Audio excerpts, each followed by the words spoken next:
Testing 1 2. Testing 1 2. How's everybody doing? Happy Monday night. Some giant PulseChain updates. Breaking news. All caps. Breaking. Just in. Clickbait. Get in here. Oh my God. I don't want to hear myself. Okay. Just making sure everything's set up okay. Let me know if you guys could hear me. Crypto Surfer, what's going on, dude? Maybe this week or next. Yeah. I mean, I would give it no more than 2 weeks, really. But what do I know? I'm just a lowly pleb. I don't know how to code. But I know enough to know that we're really, really damn close, guys. It can't really get much closer than this. They fixed the bug. The nodes are resyncing. Private testnet has been working for some time now. What more do you want? You know, it's going to be right around the corner. It's going to be glorious. And most importantly, it's going to pump the price of Hex. So enjoy that little pumperoni pizza, you guys. FOMO TV, mainnet or die.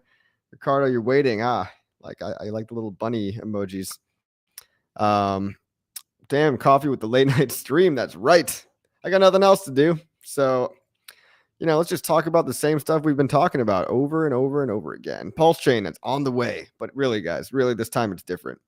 This time it really is different. It's right around the corner. And for realsies this time, guys, we're totally super serial, guys. It's actually, no, but like really, it's coming. I mean, I'll go over all the testnet PulseChain updates. I'll tell you what I think about them. I'll try to decipher some of the nerd talk, but I can't do a much better job than most people, but I can do a better job than some people. So hopefully take that with a grain of salt, and hopefully you learn something. And obviously, guys, ask me whatever you want in the chat. Empty Coiner, Hexivore, Ricardo, Mango Junkie. Can you feel it in the air, guys? I can feel it. I can feel it coming. You got to play the, what's that song? Who's that guy? I can feel it coming in the air tonight. Phil Collins. Phil Collins. That reminds me of South Park. Ricardo, Hector the Protector. Calvin Hugo can hear me. Thank you, sir. Tis time difference. Hex is pooping. Yes, it's pooping hard. Die. Phil Collins. Thank you, guys. I was debating singing that for you guys, but I didn't want to break your eardrums with my golden voice. Hold on. Give it to us, mate. Good vibes in the air all around. Yep. Guys, take it till you make it. Mine it till you shine it. Publish it till you publish it till you doublish it. Publish it till you does anybody have a good one for publish it? Because the word's kind of lame, bros, but hey, it's better than staking when it comes to the SEC. So hey, if the 3-letter agencies are listening, we're not doing any staking over here. We're not even doing any mining. We're publishing. We're just publishing, guys. We're just little publishers. You can't get mad at a publisher. You know, we're innocent little publishers over here. But now, I mean, I'm probably gonna behind closed doors when no one's watching, I'll probably keep calling it staking, guys. But you know what I mean. You'll know what I mean when I'm saying staking. My Hex is all liquid right now. Wow, damn, dude, all liquid. I mean, hey, if you want to make the play of, you know, selling the hype, wouldn't be the worst idea in the world, as long as you probably want to buy some back lower. But now is not the time to be selling. I mean, I still think if it's all liquid, maybe you're playing the pump, right? Maybe you're playing the PulseChain hype pump, and you know, V3 testnet V3 is one thing, guys, but don't be sleeping on the actual mainnet. The actual mainnet is a totally different animal, where like we'd be lucky to see maybe 10, 12, maybe 15 cents off the testnet V3 news. But if you're playing that PulseChain mainnet hype, dude, I mean, look, here's the thing though. If you sell it before the mainnet launch, you don't get anything over on PulseChain. You don't get any copies. So, you know, I could see being half liquid, half staked, but being all liquid, hey man, you do you. To each their own, right? To each their own. But you won't get your copy. You might get some extra cash in the short term. It actually might work out all right, to be honest with you. It might actually work out. I love 3-letter agencies. Yeah, we gotta love them. The SEC, the FDA, the what else we got? FED. Does that count? Access Alive has been giving me bullish hopium. Yeah, dude, we're all giving each other bullish hopium. It's a hopium circle jerk, my friend. Welcome to the club. Just don't be the last one to eat the cracker. Hex bottom, BTC bottom.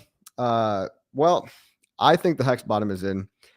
I wouldn't be surprised if Bitcoin retraces as well as Hex, right? I personally think they're going to retrace later in this later half of the year. I'm talking anywhere from June to November, December. But do they retrace below their all-time lows? I don't know, guys. I don't really think Hex will go much more below penny and a half, right? I mean, we might get a giant whale that scams himself out of his bag. That could always happen for a short, a day or two, or maybe a week. But I think we rinsed out all the whales, guys. I think Richard's outrage marketing. I think he rinsed out everybody that was gonna sell. It feels like all the big sellers that were gonna sell anyway, that could really affect the price. I feel like they're out. I mean, there's always a new guy that pops up though, right? Just recently there was that guy with 120 million Hex. I think he's down to 90 million. But then I just saw some other whale restaked 127 million or what? I don't know, Hex Whalebot. If you guys follow Hex Whalebot, they're always talking about who's staking, who's dumping. Someone just made a giant 100 and something million stake for like years and years and years. 3-letter agency, good. Yes, 3-letter agency knows what's best for you. They want to protect you. They're your daddy. I got an email today that was talking about join the petition for online social media protection. I'm like, really, guys? Like, you think do people feel like they need to be protected? Like, oh no, there's trolls and bad people saying mean words on the internet. Like, somebody else protect me. It's like, didn't we not learn how to use the fucking block button, like, or mute? Like, is it really that hard for people that we need like protections on social media? I think we need less.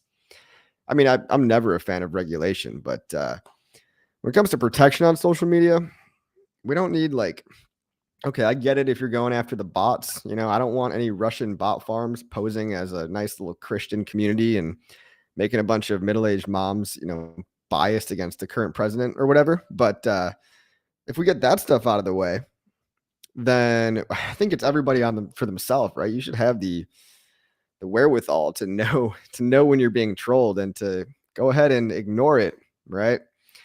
But that's a class we should teach in school. It really is. Social media management 101, like personal social media skills. Like, I think that's a class a lot of adults could use, to be honest. What's the best exposure to PLS if you missed the sacrifice? Well, I mean, there's two options, right? If you're going to play the pre-bridge, if you're going to swap before the bridge, this is a question people ask all the time, okay? And it's totally valid. I mean, I'll tell you what I would maybe do, but what I'm doing in reality, just so you know, what I'm saying is not what I'm doing, because what I'm actually doing is nothing at all, because I already got into the sacrifice. So I am not in your shoes. So don't just listen to me, because I'm actually not you. But if I'm trying to, really put myself in your shoes, if I did miss the PulseChain sacrifice and I had a bag of, let's say, $1,000 right now, I would go all into Hex right now. Just ride it all the way up until PulseChain launches.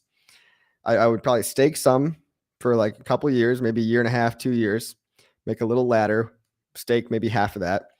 With the other half, I would probably ride that up until PulseChain was about to launch, but take profits right before that. Now, maybe not take profits with the whole thing. Oh, thank you for the super chat. I will get to that in 1 second, sir. Onto this PulseChain pre-bridge, whatever strategy. It's so if you're following me so far, right, we've got a little staking ladder with some of that Hex that you just buy right now. And then, you ride the pump, you ride the hype wave of PulseChain. Then out of the Hex you have left, let's say maybe you sell like 70%, maybe you sell 80%, maybe you keep 20%. So you've got now 20% liquid Hex, and you've got a bunch of USDC that you cashed out because you made like a 5x or whatever on the PulseChain hype. And that's great, right? And then you still got your ladder, remember. So the idea is to have all three, right? I like to have all three kind of equally as much as I can.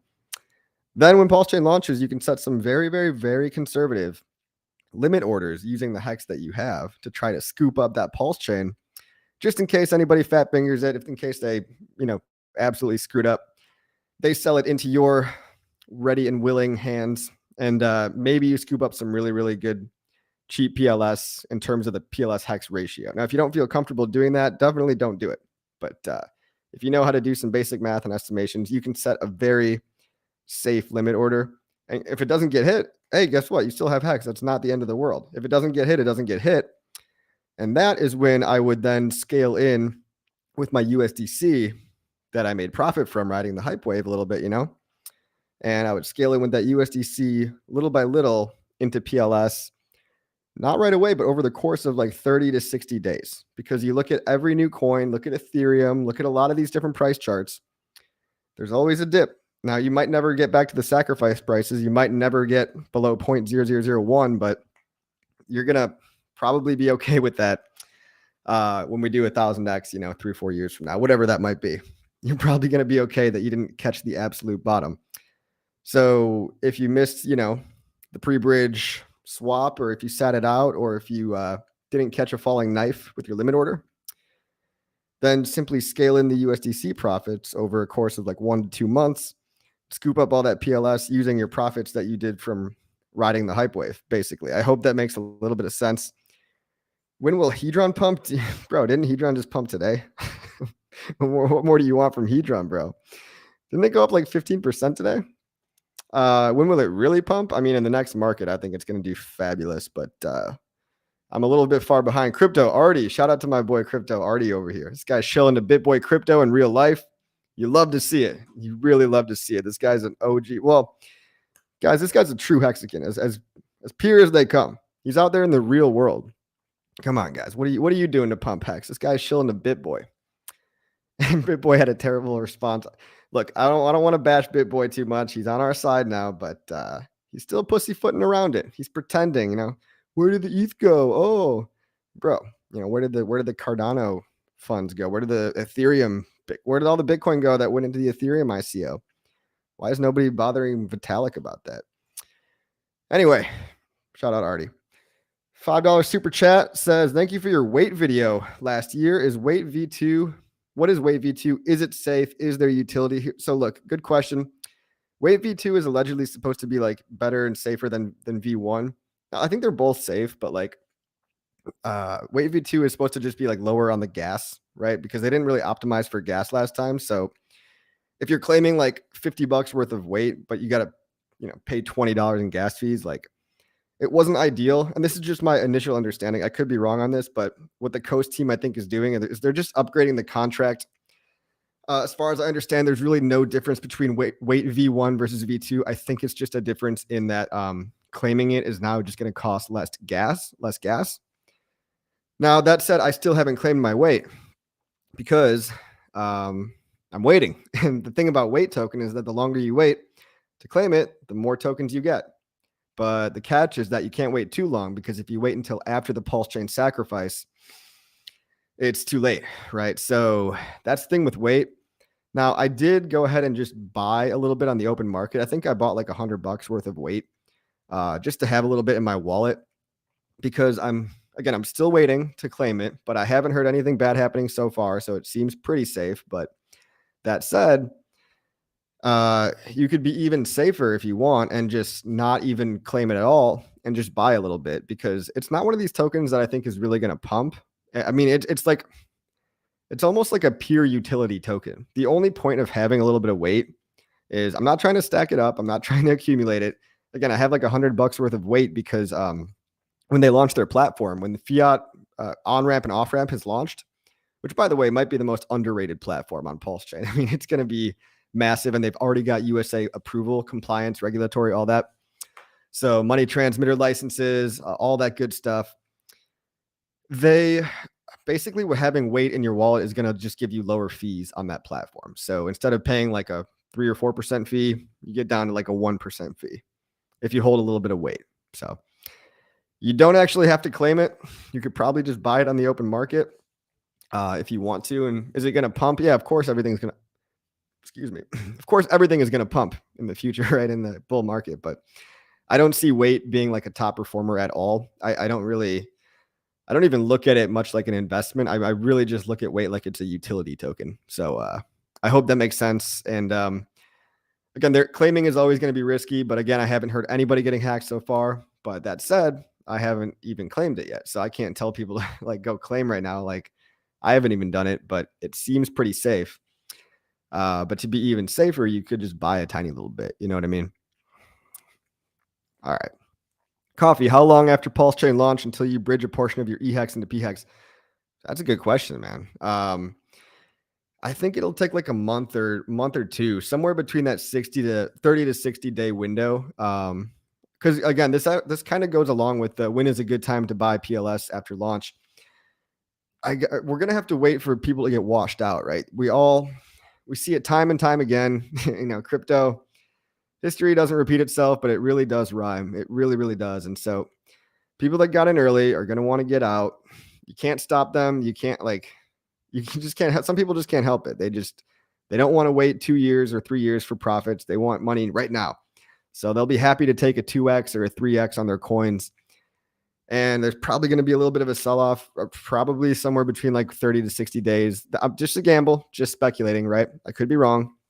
But that would also be the ideal time to probably bridge in the EHEX personally. And again, bridging in this for people that haven't been here a while, liquidity providing is probably not even an ideal solution for you. It's something you really don't even want to worry about until you have like a larger bag size. Like I wouldn't even mess with liquidity unless you're working with like 10 G's or over, like not maybe even more, because dude, 99% of the time you're just better off buying the coins and holding them, right? So liquidity providing is a kind of a weird experimental thing. And if you don't know much about it, go follow like Silver the Anecdote, some of those guys over there. But so people are going to dump a lot of their EHEX, right? And just like people are going to dump PulseChain right at the beginning, we need to shake these guys out. So we need to wait like 30 to 60 days maybe to shake these guys out.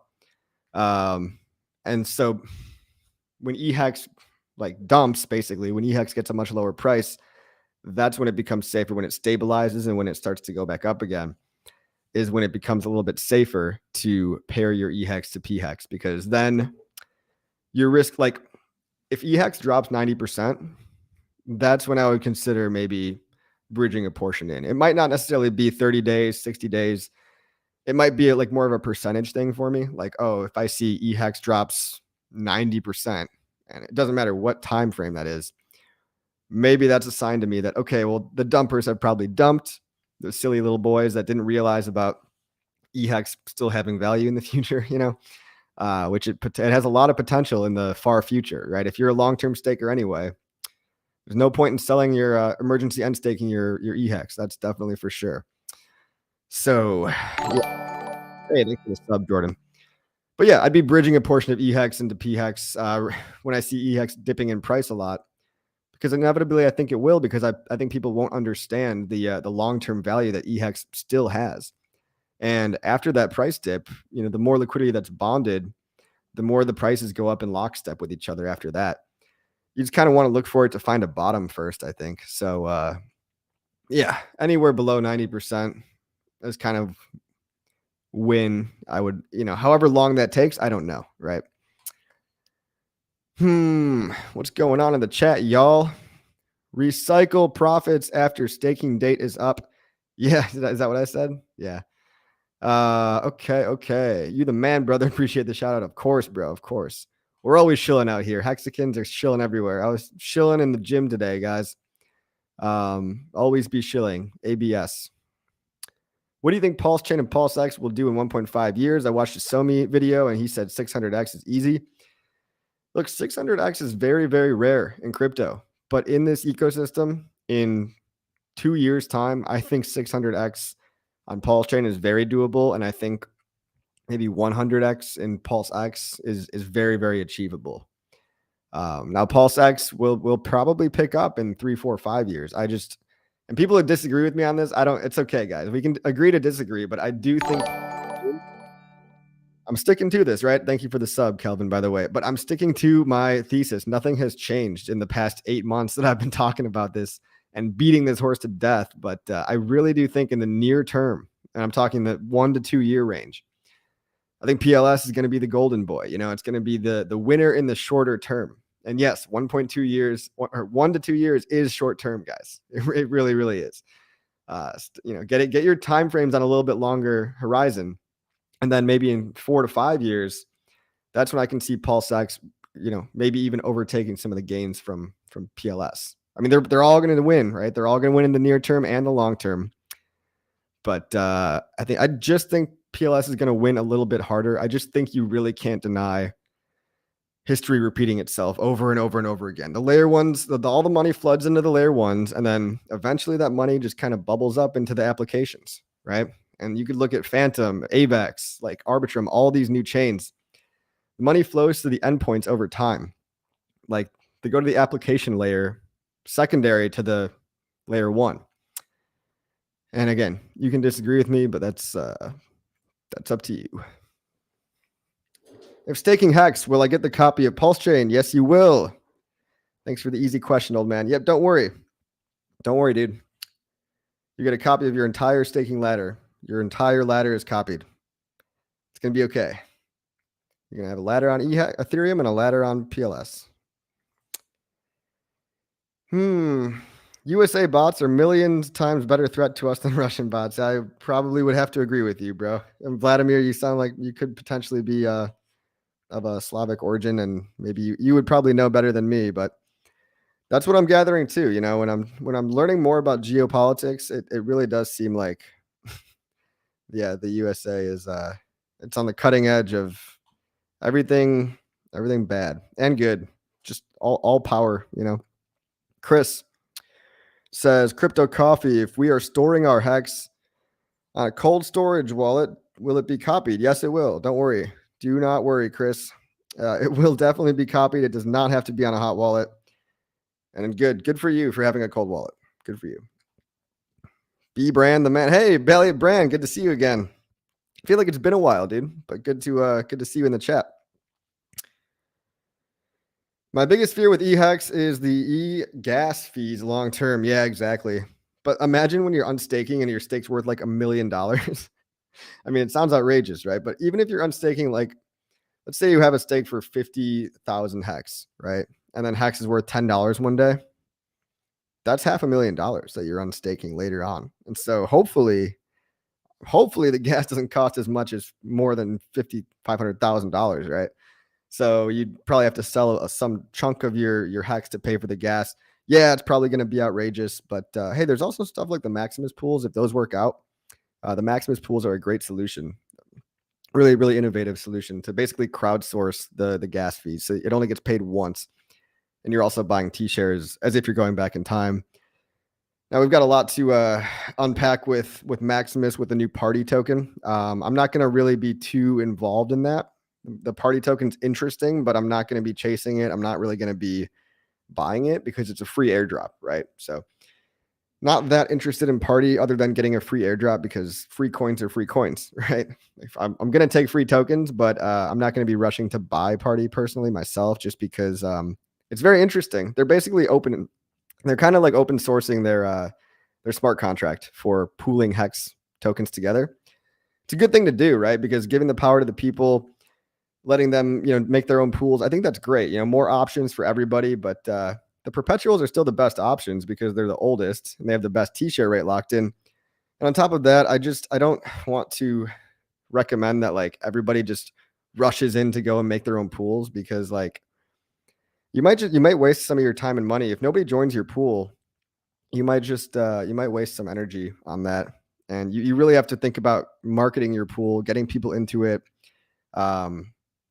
Yeah. But a good thing about it is that people can test out pools, right? They can test out a one-day pool, and that might give people a better sense of security about the viability of Trio, Base, Deci, and Lucky. That's actually a pretty good point. I just thought of that right now. When Party becomes public, so the platform becomes public for anybody to be able to make their own Hex pool, some people are skeptical right now, and I understand why, because there's a little bit of a snafu with the Poly token. It's not awful, but it's not that great either. So there's some skepticism on the perpetual contracts, which were audited and they were tested significantly, but there's still skepticism because, the base, the 1-year staking contract hasn't been due yet. So there's some uncertainty about these contracts. So what Party I think will allow people to do is you can just make a pool for one day, test it out on the public mainnet, and maybe that will relieve some of the anxiety about the future viability of perpetual contracts like Base, Lucky, all that. Hey, Coffee, you still smurfing your Hex? Oh, I'm always smurfing, boy. Always smurfing. Call me Papa Smurf. Publishing, excreting. I'm excreting my hex, dude. Yeah, I'm just pooping it out. Got a lot of hexcrement. All right. Hex 10 keeps laying hex eggs. What's new? Good to see you. Good to see you too. Someone shilling another dog coin? Oh, when will they learn? Hey, buddy, I hope your dog coin goes to the moon. What do you think?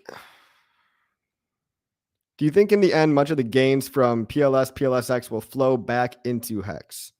Yeah, I think they're all going to reference each other, dude. I think it's all going to be like just one big, because all the liquidity is going to be tied to all of them. It's like, what's happening with Hex and Hedron right now. It's going to be similar movements we'll have like Hex season and PulseX season, PulseChain season. You think Hex will pump to at least 80 cents when PLS has announced a launch date? Some people are bullish on that. I don't want to get carried away. I'm not going to get carried away. I'm going to say maybe 30 to 50, right? I don't know. I don't know if it's going to break all-time highs, but some people are saying 80 cents. Some people are saying $1. The low liquidity supply is actually a good thing. So Chad, the low liquid supply is good when there's a lot of hype, because it basically just makes your coin much more pumpable, So that's what you would want to see in a bullish event like the PulseChain launch. Now, 80 cents, it's very, very possible, but I get careful with my hopium, I don't want to be getting people hooked on hopium and then, it's laced with fentanyl or whatever. Or what's the good word for? I don't want my hopium to be laced with fentanyl. It kind of works. Can you buy weight token on Uniswap? Yeah. You can buy it on Uniswap. Coffee, what's going on with the people leaving Liquid Loans after a successful sack? All I know is that Jesse just went on to promote other stuff. I don't think the actual people behind it really haven't changed. Like as far as I know, the main developers and project managers are still on there. But yeah, tell me more if you know more than that.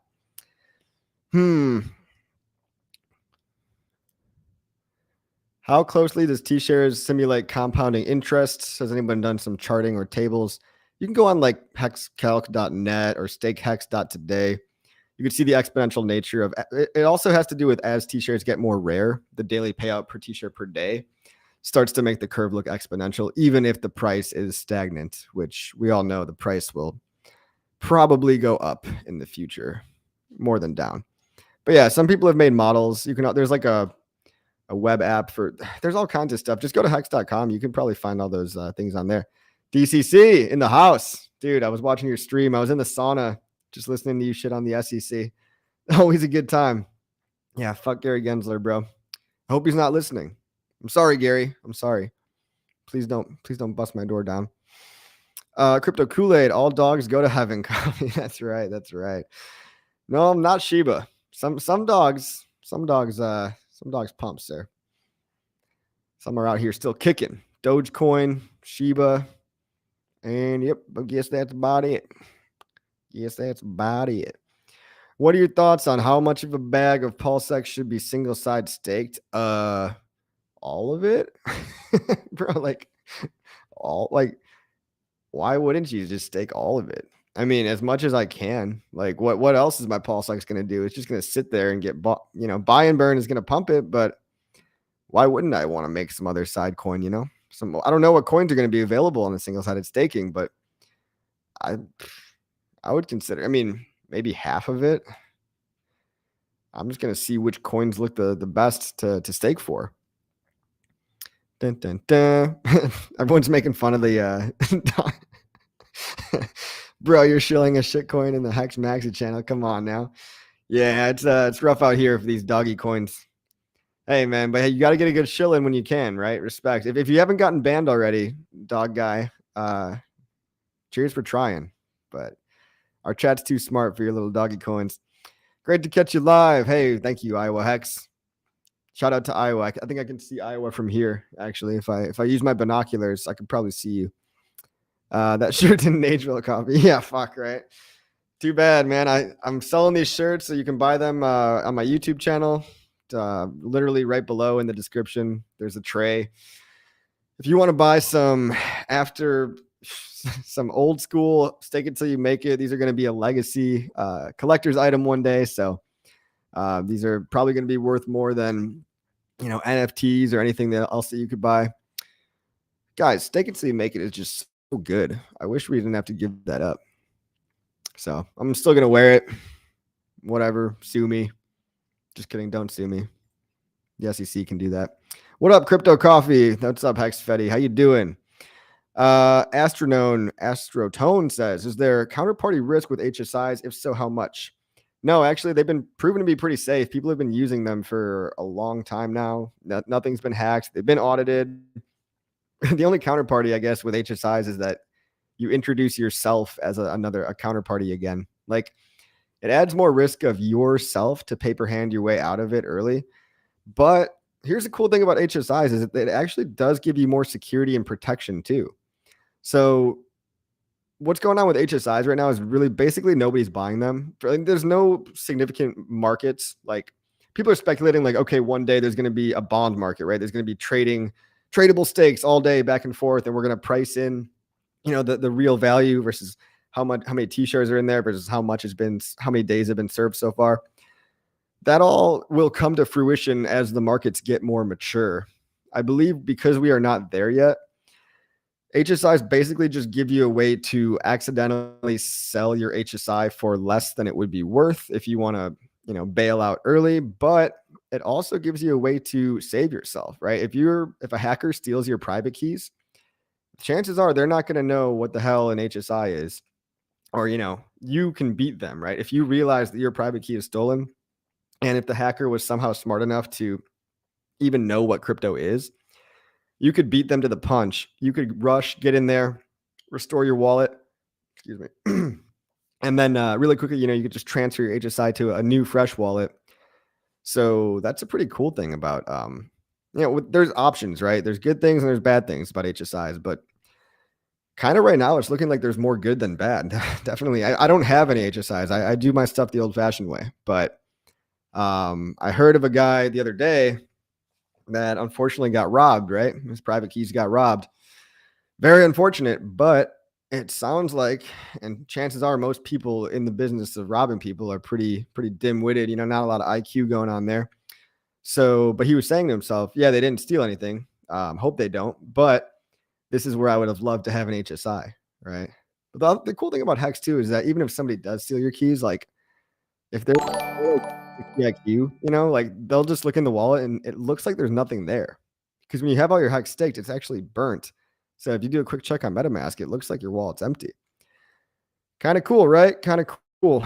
Much love, Coffee, when you coming out to Vegas, my ninja. I know. TCC's been begging me. I got to get on his Joe Rogan podcast. I mean, he's got the whole professional setup. Yeah, TCC, the real deal. Soon, bro. Very, very soon. I promise you. I promise I'll make it out. It's going to be soon. It's like PulseChain. I'm coming in 2 more weeks, bro. 2 weeks away. I'll be right there. Just give me 2 weeks. No, but I would love to get on his channel because if you haven't watched, go like and subscribe. He's got like the professional studio now, and like he's got his own version of a young Jamie. He's making Hex look way more legit, guys. Way more legit. All right. What are unicorn clothes? I don't know, dude. What are unicorn clothes? Do you think some perpetual protocols is one of the best things to do if you are in your early 20s? Sorry for my English. I understand your English. Of course, I mean, if you're already in the ecosystem of Richard Hart. So it's a risk, right? They're at a deficit right now, and we're all there's some skepticism on whether or not they're going to work out. Maybe you can wait till party launch. Hey, William, thanks for the sub, bro. Maybe you could wait for party to come out, and then you could be like, okay, if party works out good, then the perpetuals are probably going to be fine. But yeah, right now you could buy a 10-year stake for like 20% off, which is kind of a crazy deal. The only problem is like, I would hate to, I would hate for it not to work. So, it is a pretty good thing to do. I'm like 95%, I'm like 99% sure they're going to work out, but, just realize that there's like maybe 1 to 5% risk that they don't work. Look, I'll be more bullish on them after party comes out. And if party works fine, I'll be much more bullish on the perpetuals, But But yeah, overall, I think they're a great idea, and fingers crossed. And shout out to Dipcatcher, and I hope the team really pulls through. Figure out how to snipe on communists, but ETH fees are exponentially higher than current value of com gained. Damn. Well, I mean, yeah, communist is a very new market. It is pretty safe. I mean, I've used it. I've claimed it. I haven't heard of anybody else getting hacked. Seems pretty solid, and it's like a simple coin. There's not much to it, so it's usually a good thing from a technical perspective when it comes to like getting hacked. Is the simpler your coin is, the less you can really fuck it up. Yeah, I mean, if you want to trade communists, go ahead.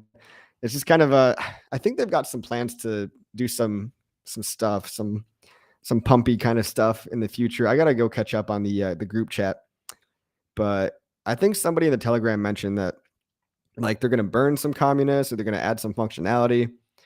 I don't know, guys. You could always slap on some stuff and pump your bags for a little bit, right? NFTs, new blockchain. Just kidding. If you got the reference, if you know, you know. DeFi staking is not a security, only CeFi is. Yeah, that's what I'm kind of gathering from all this. The SEC is going after crypto companies, right? And crypto should never even be, like I tweeted the other day or just a couple hours ago, the word crypto company is kind of an oxymoron. Like I understand some groups of people, they have to structure themselves in order to like accept money from investors. And, then you have to kind of have a company structure a little bit, but some DeFi out there is really actually decentralized. It's not VC sellout bullshit. It's stuff like Hex, which is actually, and it's actually really rare. Like you would think it would be less rare, but real DeFi, real unstoppable code, even stuff like Monero, stuff like all these coins with no middlemen, no admin keys, and no off switch. Like that's not, you can't stop that. Okay, so you're going to see a lot of headlines, a lot of FUD about the SEC going after this company, that company. But guys, they're companies, right? Hex is not a company. So it's really it's filtering out with the real DeFi from the CeFi. So yeah, you're right, Hex Huddle. Absolutely right. It's really, really hard to ban DeFi staking, and it's impossible in the case of Hex. You can't shut it off. So a lot of these headlines are just to make it sure. I mean, Gary Gensler, they're trying to save face, right? They missed FTX, Voyager, Luna, BlockFi, Celsius. They missed a lot, and people got wrecked, and they don't really protect investors at all. Instead, they're, giving SBF a little handy in the bathroom. But what they should be doing right now is probably firing Gary, restarting the whole situation. But what they're going to do instead is they're going to just pick some low-hanging fruit, stuff like, Bits Lotto, right? Like, who the fuck has even heard of Bits Lotto? Oh, yeah, guys, don't worry. We got them. It's like, ladies and gentlemen, we got them.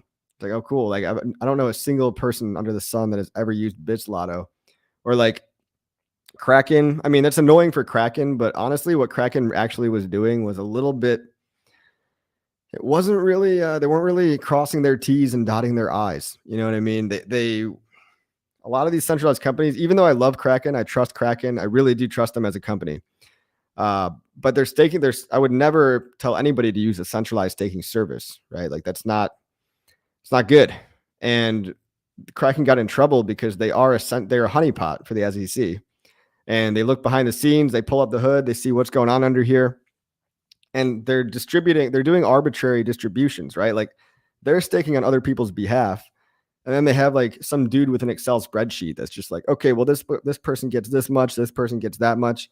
That's the human element. That when that human element comes in, that's when you fuck the whole thing up. And so you're obviously a target.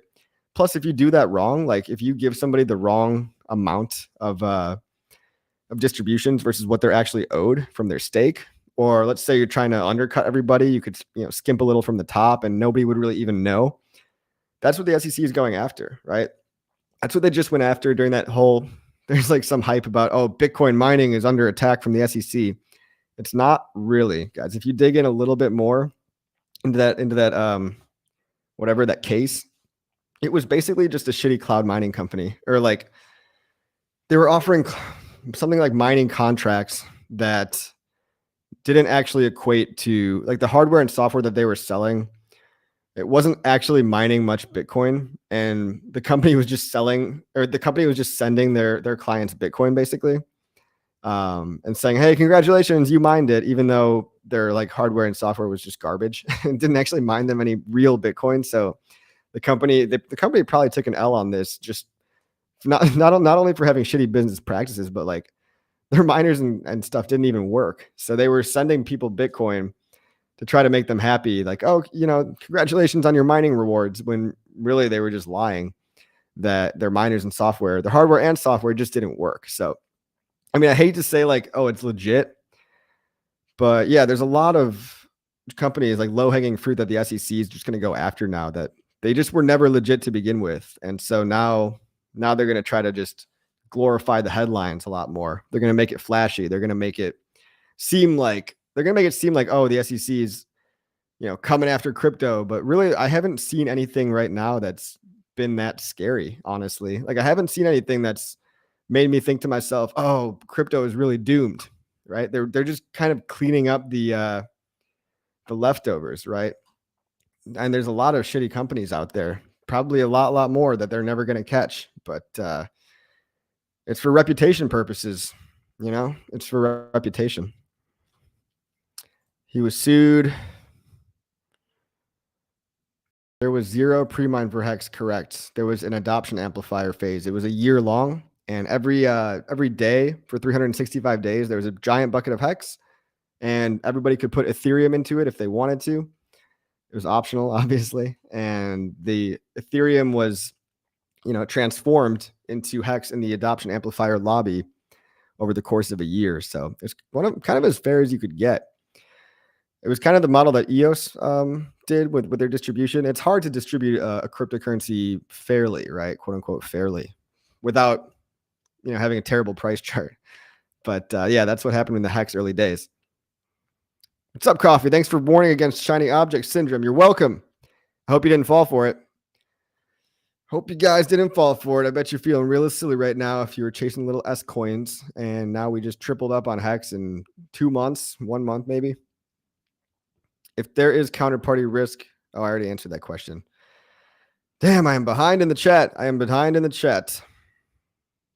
Love to have you in Vegas. Oh, that's where you are, Timothy? Dude, I'll let you know next time I'm out there, bro.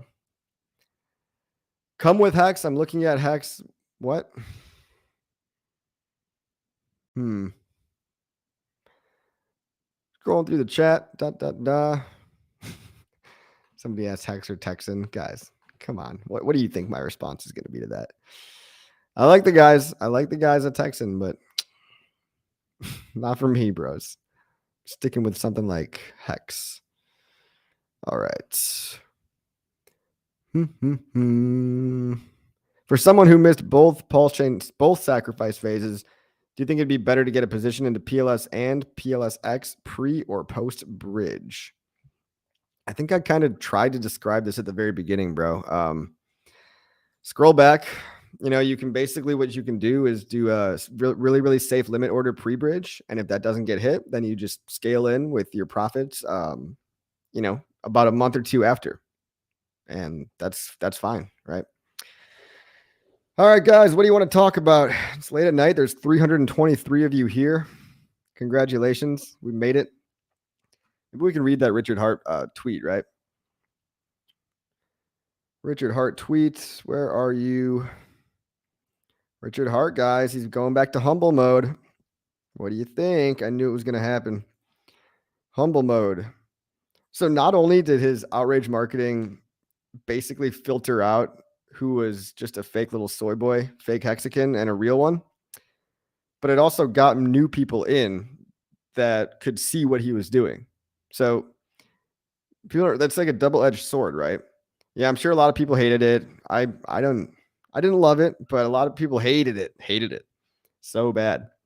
But they don't realize that he went from 100K followers to 300K followers in a bear market. And of those 200,000 people, I would be willing to bet that some of them ended up getting into the Hex ecosystem. Not all of them, but hey, the kind of people that we actually wanted in, the kind of people that could see through what he was doing and read between the lines. It's almost like an IQ test for getting people in, and it's an IQ test on the way out. The people that were so triggered that were like, oh, I'm going to sell all my Hex because Richard is wearing funny clothes. They probably weren't going to make it anyway. You know what I mean? So It's a good filter, and I'm sure it's not fun to do. So I'm sure Richard's probably relieved right about now. Going back to humble mode, he's probably like, thank God I don't have to dress like a clown anymore.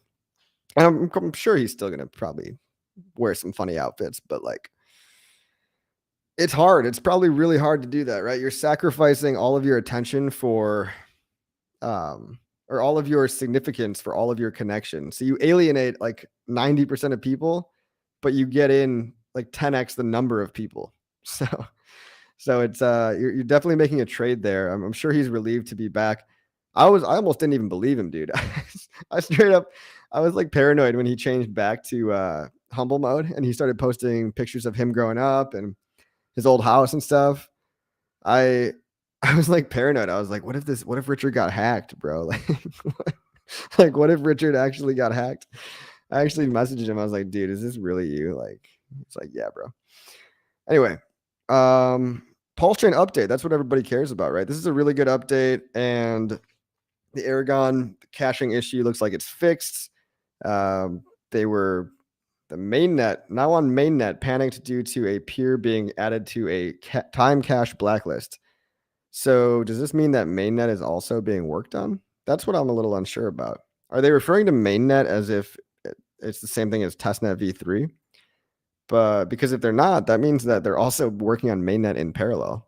And maybe, I think this is really bullish, guys. I think it basically means that like we have mainnet ready to go, but because we're syncing testnet v3 at the same time as mainnet, I could be wrong here, but I think it means that the reason for the bug was that it started syncing, but it started trying to read some headers or something from like PulseChain mainnet, and it was getting confused with what's testnet versus what's mainnet. The panic could have happened at any given point during runtime, meaning that while syncing or operating as normal. This server is part of building the EBS snapshot for Aragon.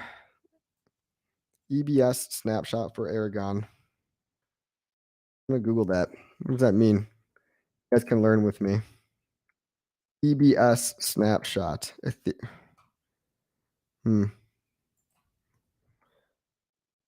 EBS, Elastic Cloud Compute. Oh, so this is just something on the Amazon Cloud Services. Wow, interesting. This server is part of building the EBS snapshot for Aragon instances to use on V3. There's already an EBS snapshot up until October 4th. So Amazon, this is talking about the taking point-in-time snapshots. They're incremental backups on Amazon Web Services. So interesting. I did not know that. There's already a snapshot up until October 4th, meaning I guess if anything goes wrong, you could always back up everything from October 4th. Aragon is syncing on a 4 JBOD NVMe drive. I'm not going to pretend I know what that means.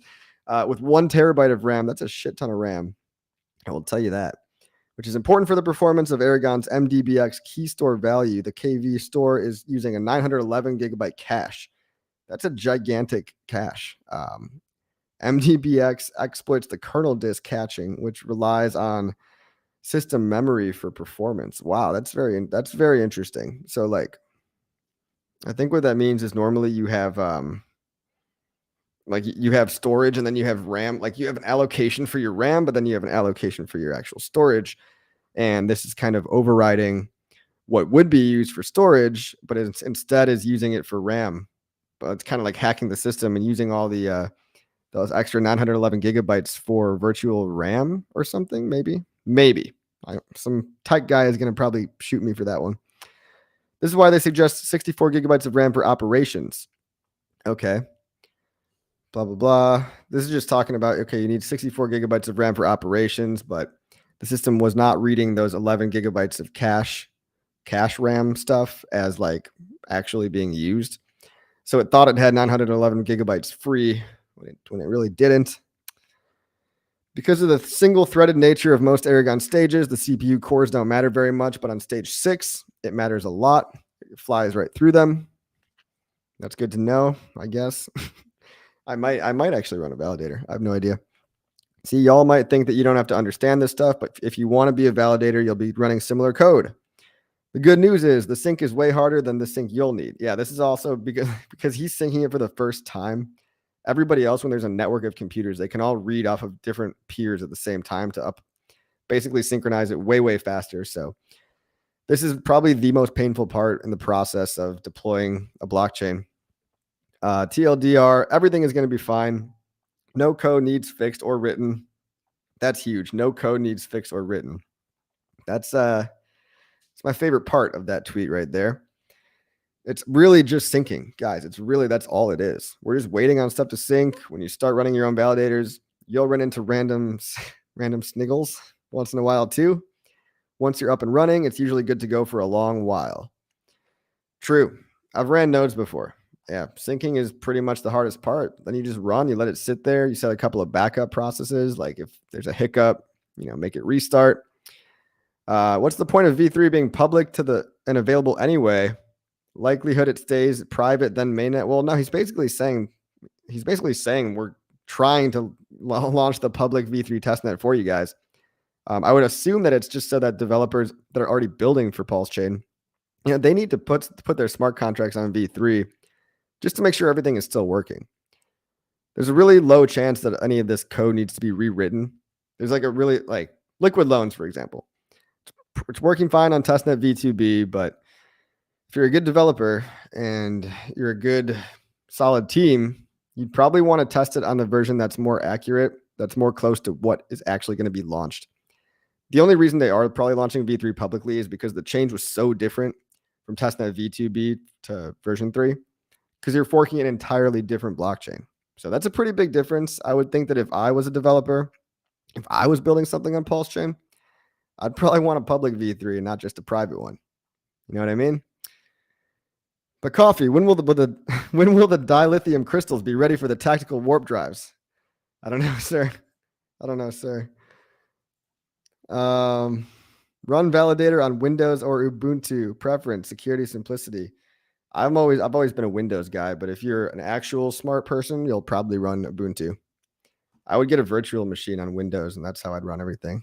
But probably just better off going Ubuntu off the bat. The warp drive. Yeah, I don't have all my crystals ready. Marcavelli says rocket emoji. Hey, careful with those rocket emojis, Marcavelli. You know what the SEC said. You can get in trouble now. You don't want to be the chart emoji, and the money bag emoji clearly is an expectation of profit from the work of others. Therefore, show me your address or you are scam. Goodbye, sir. Linux is best. Great insights on taxes today on Patreon. Oh, no problem, Timothy. Yeah, we've been talking about taxes on my Patreon just because it's about that time of the year, and nobody really knows what they're doing when it comes to crypto taxes, including the CPAs. And I mean, that's just a fact, guys. CPAs can give you some sense of confidence that they do know what they're doing. They did go to a lot of school and they took a really, really hard test. They are experts in the field, but when there's a brand new field where it hasn't been done before, it's a gray area even for the CPAs. So how do you report staking rewards, all that stuff? You got to work with your tax advisor to come up with a good solution. It also depends on how much you sold or how much you bought. If you sold very little, it probably doesn't really matter to be reporting your staking rewards. Or if you made a loss, then you should probably report your loss, because that can actually be good and get you money back on your taxes. But that's just what we're talking about. I am not a tax advisor. None of this is tax advice. It's just one of those things that we're all kind of learning together. John Warner says, I wouldn't buy Hex. Okay, have fun, buddy. Have fun with your Hexless life. Sensi Degen says, what is the frog on the thumbnail? Oh, I just used Midjourney AI, Midjourney bot. I just typed in, let me see what I typed in.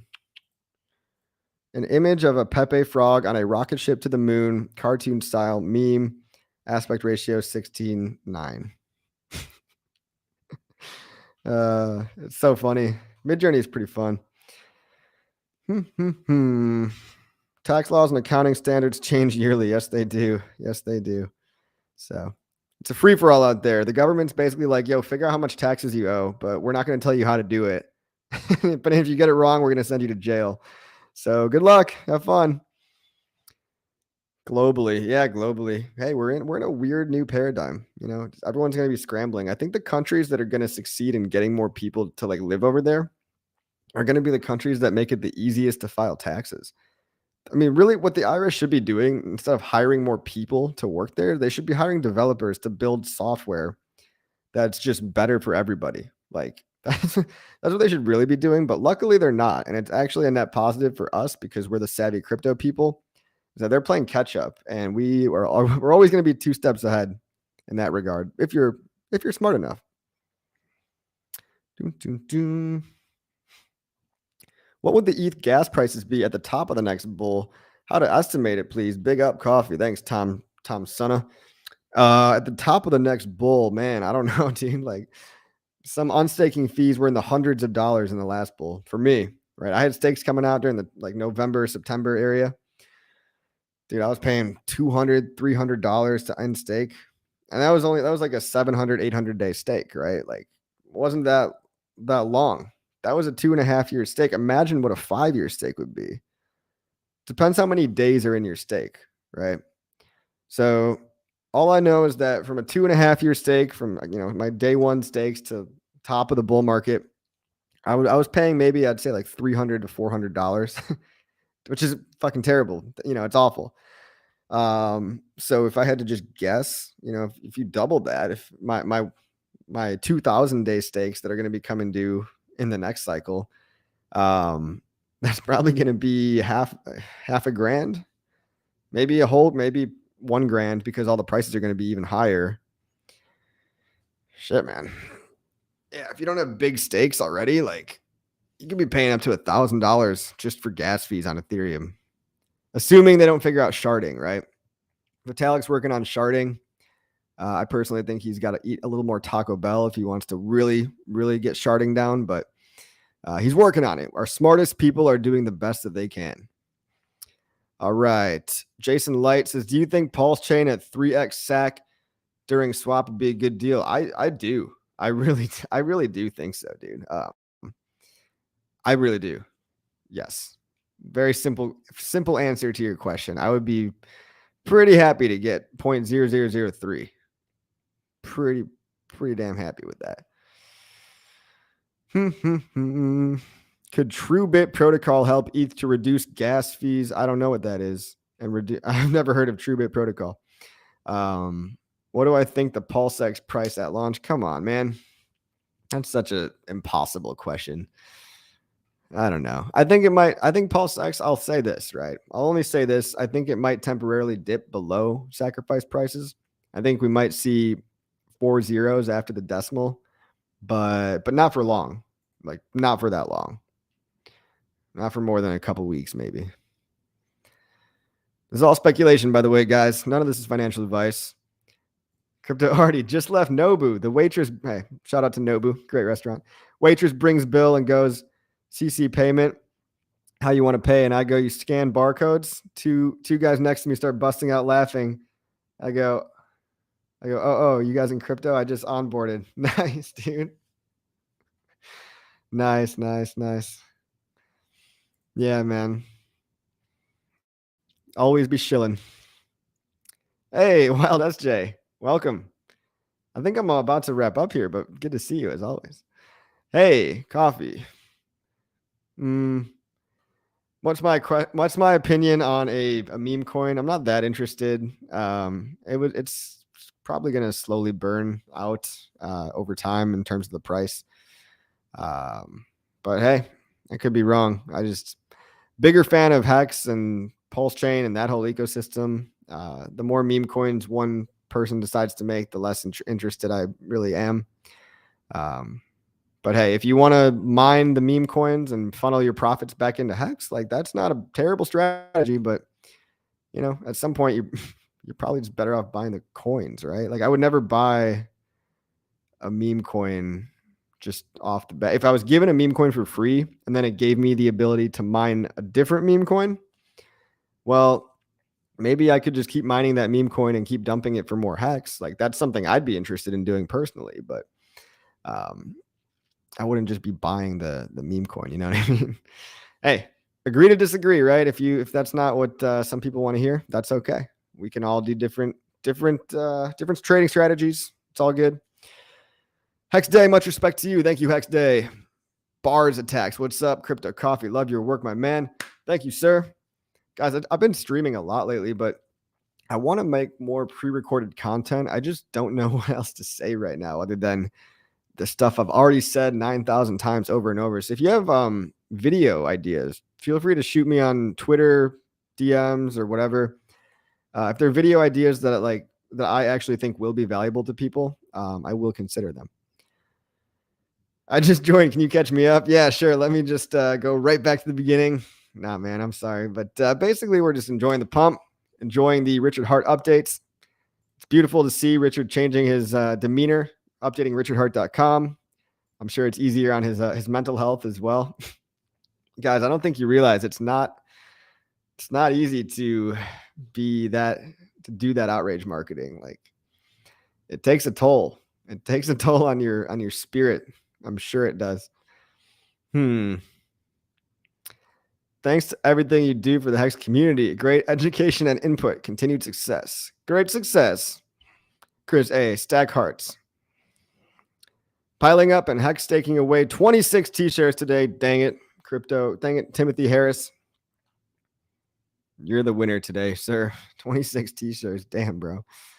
How much is 26 T-shares today? Hex.com. Go take a look-see. How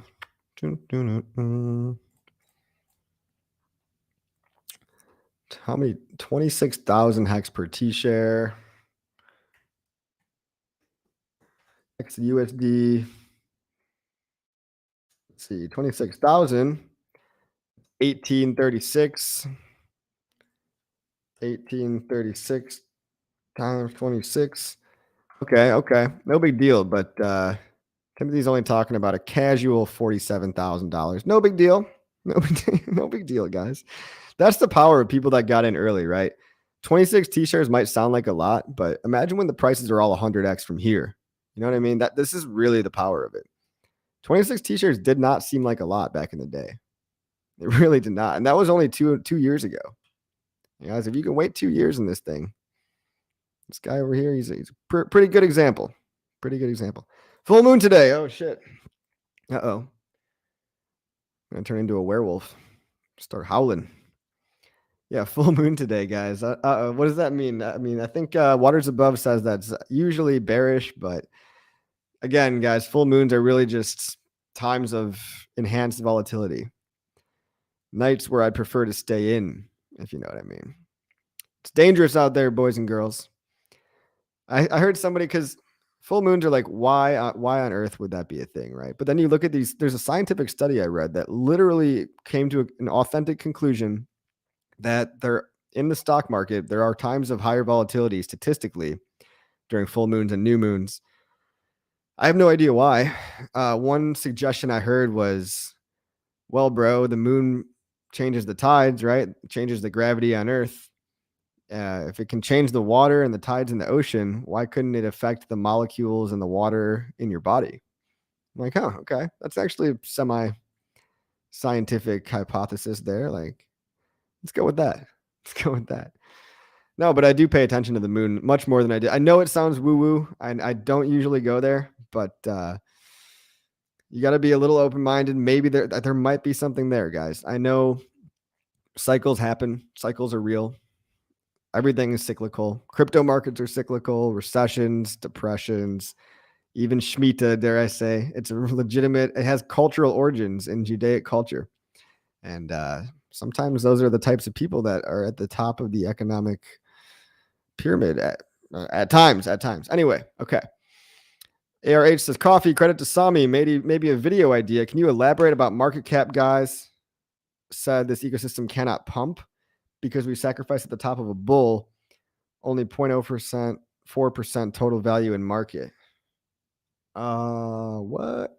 Having a hard time understanding your question, but I do subscribe to your friend Sami. Shout out to your friend Sami. Go give that guy a like.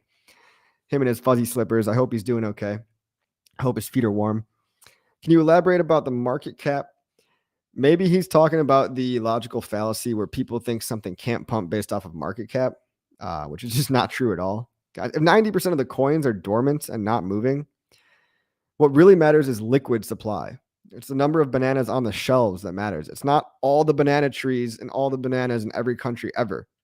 It's how many bananas are for sale. So people think the price can't pump because the market cap is too high. Market cap doesn't matter. It's a vanity metric. You can print 100 million bajillion coins and you can only trade 10% of them. That's kind of what Hex is, right? Hex has printed a whole bunch of coins, but only like 5% or less are actually tradable for sale. The buying and selling of the coins that are for sale is what affects the price. The market cap doesn't have any effect on the price. There's no reason that the Hex market cap couldn't be multi-trillion dollars. It's a shitty way to rank cryptocurrencies, but it's the best we've got, unfortunately, right now. I haven't seen a better method of ranking. I mean, you could probably take in different factors like price increase over time mixed with, general liquidity, maybe some threshold of volume, but a lot of these things just don't matter as much as people like to think. And I've done a video on that, actually. So I've done a video why market cap doesn't matter, liquidity does. I think that was the title of it. LFG Coffee. Thanks, Mr. Coffee. I'm headed back to the start. Sweet. Clintrons. All right. Public V3 getting real close. That's right, dude. It's getting real close, Chris. I mean, I wouldn't be surprised to see it within a week. I really would not. Because the moon is alive. Uh-oh. Are we going conspiracy mode? Hex and Costco hot dogs will reach parity. Shout out to Costco hot dogs. I've got me a Costco membership just recently, actually. Big fan of their wieners, I'll tell you that. They're very recession proof. What was it like? I was reading something in the news about the hot dog guy at Costco. He was saying, hold on a second. He was like outraged. Like they were suggesting, hey, man, hey, Mr. Costco guy, we might have to, raise the price of hot dogs. Inflation is going through the roof. Here it is. Costco's co-founder told the company's CEO he'd kill him if he raised the price of the chain's hot dogs. Yeah, that was fighting words. The price of hot dogs has not been raised since 1985. Damn. Love me a good dog. Costco. Is it true that an OG Hex ball 100,000 miles an hour? We don't? Is that because the earth is flat? Oh, yeah. You're right. Okay. I'm sticking all my kids' college savings in Hex. They might love you for that one day, Andre. They might love you for that. I'm sure they already love you, but they might really be happy. Not financial advice. But I know a couple other people doing this too. I don't have any children. You guys might have heard some children-like noises. It's a cat. It's a cat. Fun fact, did you know cats' frequency mimics that of human babies in order to get our attention? Cats literally hijacked our brains. Scientists really think this. They think that because the frequency at which cats trill is so close to the frequency that babies cry, cats don't naturally communicate with each other in the wild. They don't meow at each other like that in the wild. They only trill at that high-pitched level to human beings. The reasoning being is that they're hijacking our biology.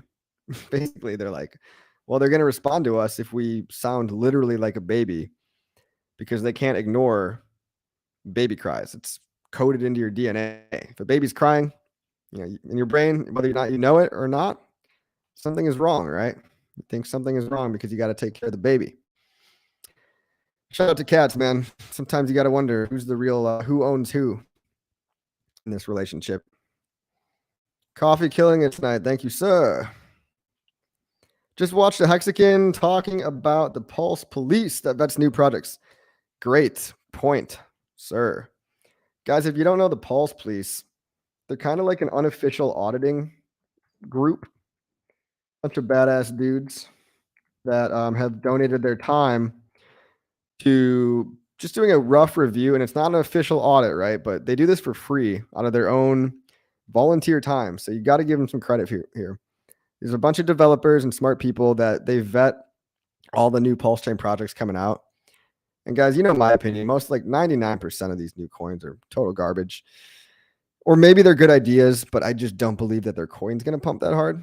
And I'm here to make money. You know what I mean? So, but if you do want to do a little shit coinery, if you can't help yourself, the Pulse Police will at least tell you if there's any red flags, if there's any things at first glance, like admin keys, or maybe there's a back door and maybe there's some secret allocations being given to some developers. So be careful.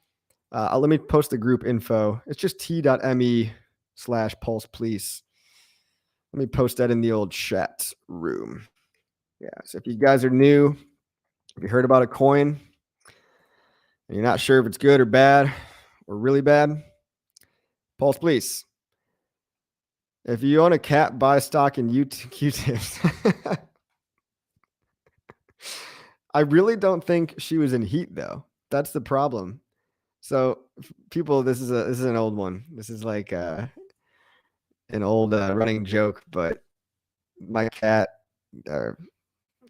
cat that lives with me, my roommate, my cat is basically was meowing. She likes to trill really, really loud. And Hexo popped on my stream and said, "Oh, bro, I know exactly what that is. She's in heat. She's in heat, dude. You need to take care of her. You need to get some Q-tips and you need to, wink, wink. You gotta do the thing. You gotta do the dirty." But that's not true, Hexo. That's not true, sir, because that little girl is spayed, right? So if a cat is spayed, doesn't that mean you can't, they don't get horny? I don't know. Maybe I'm wrong on that. Maybe she's actually just horny. Thanks, Coffee. You're a first ballot Hall of Famer. All right. Good night, T. Gray. Love you, bro. Someone said, "Oh my God." Yeah. I don't even like talking about it, but I'm pretty sure she's not meowing. She's not in heat. I think she just wants my attention. I think she just really wants me to feed her and stuff. All right. You're way too interested in cats, bro. Have some kids. Bro, I'm going to take my time on that one. I'm not old enough for kids. Actually, I'm definitely old enough for kids. I'm definitely, it wouldn't be weird if I had a kid at this age, but I'm going to wait a couple more years, guys. I'm going to wait a couple more years. I'm going to enjoy my life a little bit more. Not saying when you have kids, your life is over. Okay. I'm sure it's very, very rewarding. Everyone, I love kids. I really do. I get along with kids great, but I still feel like I am a kid. I can't just I can't be popping them out if I still feel like I am one. Somi is hilarious. If you haven't seen his Wyckoff method, it's gold. Yeah, that dude is very funny. Him and his slippers, bro.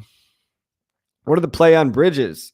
Well, I've said this over and over again, but ARH, basically, if you don't set a really safe limit order on the pre-bridge, you can do the pre-bridge swapping if you want. You just got to make sure you set a really, really low limit order. Really, really, really low. Because if it's too high, you might end up swapping a very large amount of hex for a very small amount of pulse chain. He said, "I just don't want to swap my p-hex." Well, I don't know. I'm a little confused on the question there. Okay. Sorry, sir. When you have a kid, your life is over. Coffee and lol. Just kidding. Okay. My man, you need to do a robust video about security moving from MetaMask to hardware wallet. Yeah, hardware wallets are something that I'm starting to have changing thoughts on it over time. So with a hardware wallet, what's cool is that you can bring your money anywhere in the world while leaving your private keys at one central location. So you can travel, you can bring your hardware wallet with you. You can travel around with it while your private keys are locked away somewhere very, very safe. That's one good thing about them.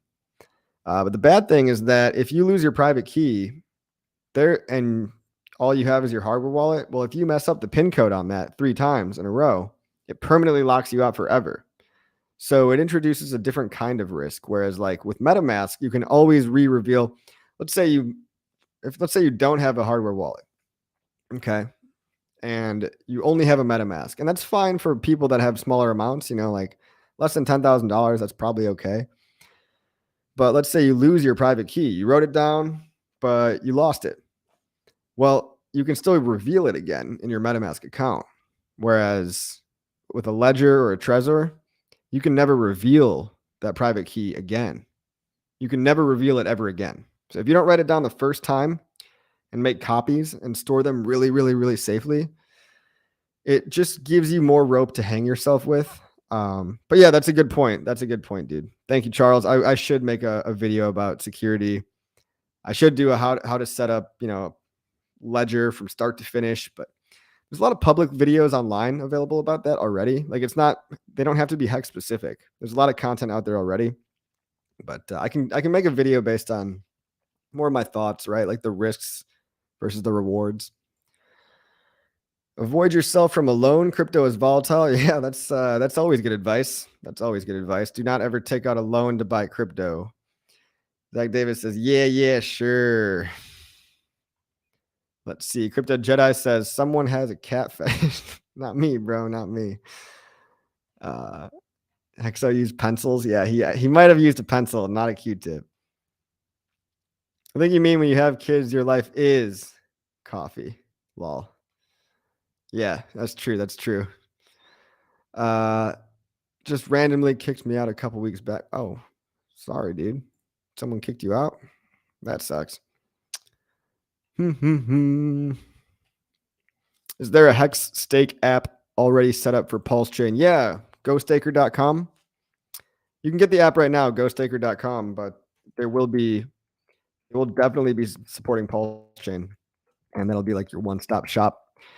If all you care about is Hex and PulseChain, and you want to keep it simple, and PulseX, and you want to just keep it simple, then you can go ahead and get GoStaker.com, which is just a really, really good app. And even if you don't use it for your actual wallet, I really do like Staker app. Shout out to Steph and all those guys. I know it might not be the ideal play for people that want to get their Hedron and do their ICOSA. I'm still going to be staking on, the traditional methods, right? Go.hex.com, all that stuff. But Staker app is about to come out with V2. Whether or not you actually use that as your primary wallet, it's still an amazing visualization tool. And there's still some really, really cool features that you're probably going to want to use, like, setting stakes for particular life events. Maybe you've got a wedding. Maybe you've got a kid's birthday, a kid's college fund. You want to get a new car. You want to go on a vacation with your wife. Like there's these cool ways of setting your stake for a particular event. It's also really good for reminders and alerts. So you can use it as a way to notify you send a notification to your phone whenever your stake is due, so you don't have to worry about checking your calendar every day. There's a lot of, and then it just shows you really cool statistics about where your Hex is going, how much money you have. You can add more than one address. So if you've got more than one public address, you can compile them all together and it aggregates all of them in one central location. I like Staker app, guys. I like Staker app. I know some people are mad that he's not supporting Hedron, but it's still going to be worth getting the app, right?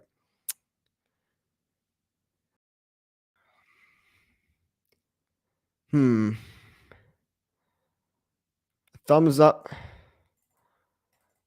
I hate how this reads me. Thank you for the super chat, Miles Ahead. Thank you so much. Up and a hand gesture with the words top. Thanks, Miles. I really appreciate that, man. I wish it would show me the goddamn sticker, though.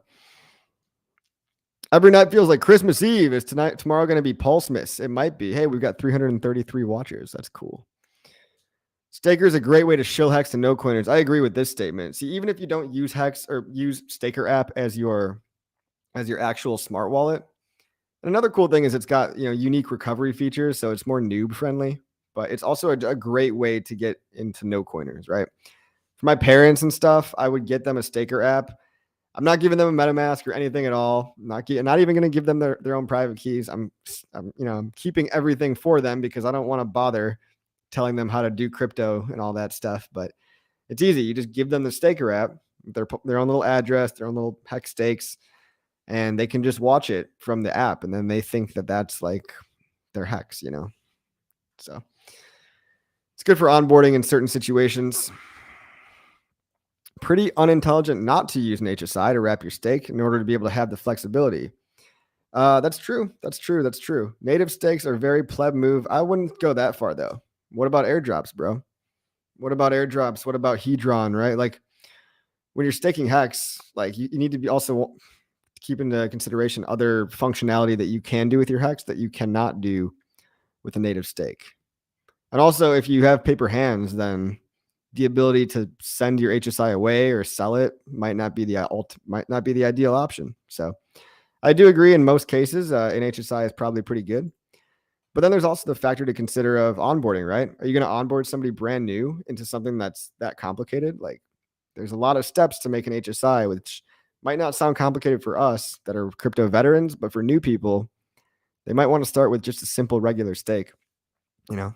So, hey, again, like I agree with you that the flexibility is amazing, but there's still other reasons that people might not want to. You sacrificed for fame? Yes, I did. Yes, I did. Not a lot, but they also caught me in the bottom of a bear market, right? So it's like they didn't do the best timing on their sacrifice, but I think they still raised a decent amount of money. Do we need to pay taxes if we use Bit Refill and pay using crypto? That's up to you, sir. All right. You're right. New people are mouth breathers. Damn, bro. I know. Look, man. New people are new people. They don't know anything. We got to be patient with the noobs, guys. We got to be patient with the noobs. I do hate, it does get annoying. Yes, your stakes are going to be copied on PulseChain. Yes, your liquid hex is going to be copied on PulseChain, but we got to be patient for adoption, right?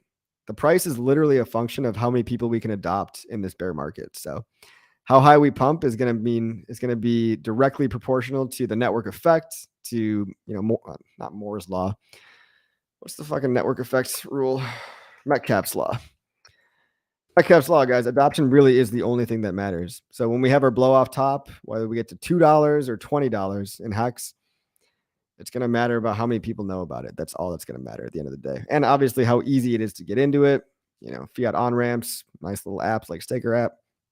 If I move to Dubai, do I need to pay taxes?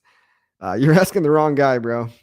I don't give tax advice really, but I have heard that.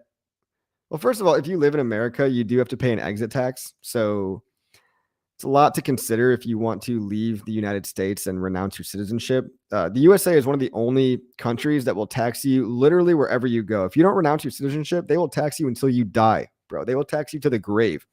It's kind of disgusting, really. And if you do renounce your citizenship, you have to pay capital gains tax on anything that you own over $2 million. You have to pay an exit tax. There's some other stipulations and stuff like that. And you get on a watch list for the rest of your life. So not that that's a bad thing, but Dubai is pretty nice for tax purposes from what I hear, because they're just very low tax rates over there. Very, very favorable tax laws in Dubai.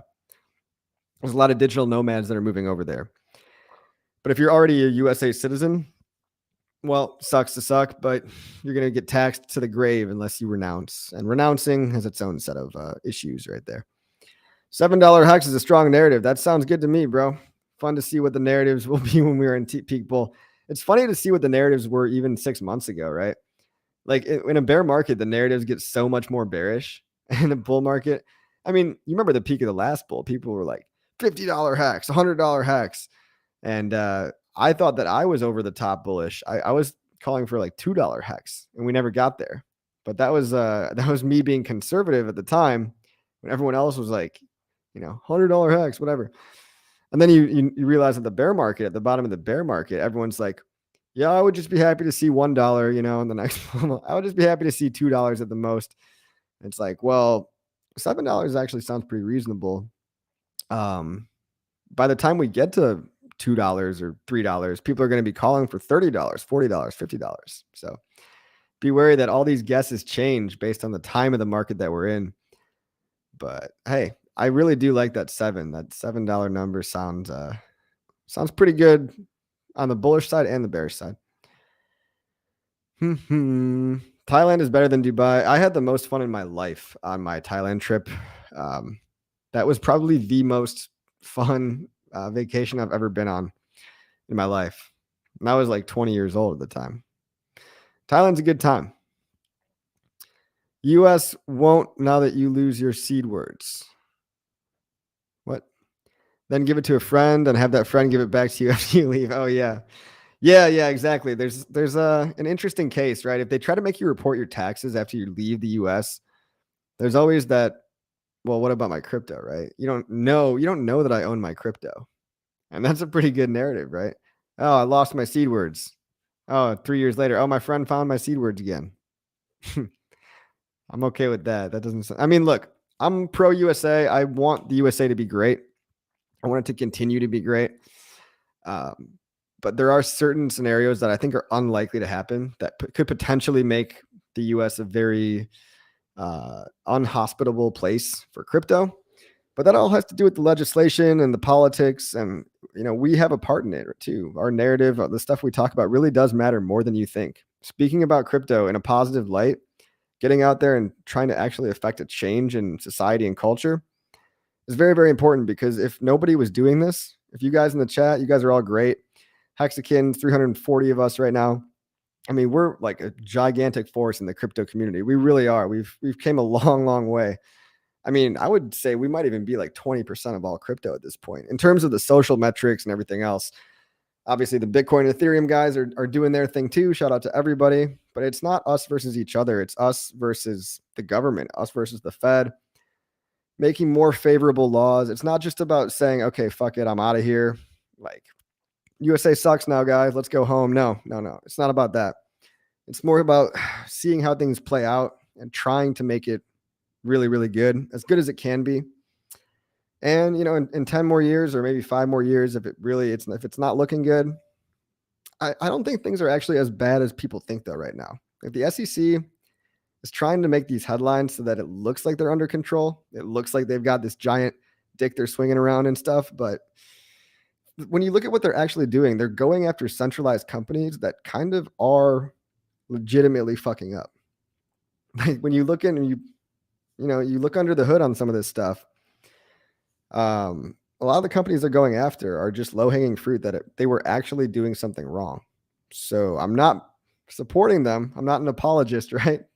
Don't shoot the messenger here. But obviously we do need clarity too. We need Congress to step in so that the SEC can stop overreaching. We need to elect Congress that gives a shit about making favorable legislation.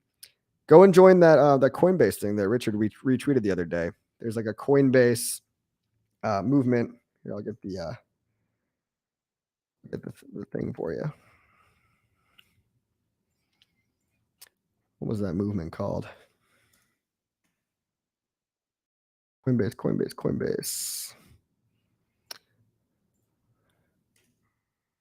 Coinbase legal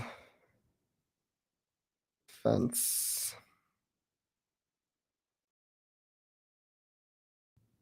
Meh, I can't find it anymore. Darn it.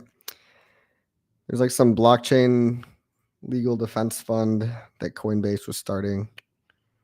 Or not a fund, but more so just a petition movement. Gonna be a fun decade, lol. Yep, exactly. Guess I'm moving to Dubai, lol. Yeah, that's cool. Can you say how much Hex you're going to stake?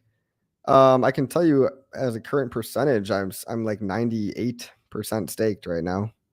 I have a little bit liquid just for some personal reasons. Might be doing some behind the scenes stuff, especially closer to PulseChain launch. But I'm for most of my life, I stake all my Hex. For the vast majority of days, I've been 100% staked. The Fed Reserve and its IRS income tax was created in 1913, the same year. They make fake money and they make us work to pay for them and for the fake money we earn.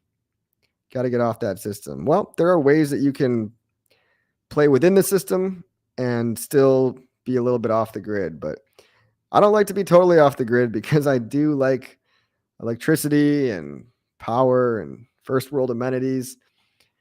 I mean, let's not forget that we do have it pretty dang good, even in the USA, but just being in a first world country in general. Curious Coffee, what is your percentage of Hex related to coins and other cryptos? And what are your top picks for other cryptos? Well, so it's kind of It's an interesting question. I'll try to answer that, but I can't really yet because the coin I sacrificed for a lot of coins that don't exist yet. Fiat, Famous, Liquid Loans, Mintra. I've sacrificed for those 4 things at least. There might be something I'm missing, but those don't exist, so they're technically not part of my portfolio. But if they were, it'd probably be like I would probably have like 85% of everything still in Hex. Like out of all the things I've divested into, it's probably higher than 85. It's probably like it could be like 90% still because my Hex just keeps making me more interest, right? So even if I take a little piece off and put it, sacrifice, some Hex for Famous, for example, well, a year later, all that interest, just made all that money back. It's a beautiful thing.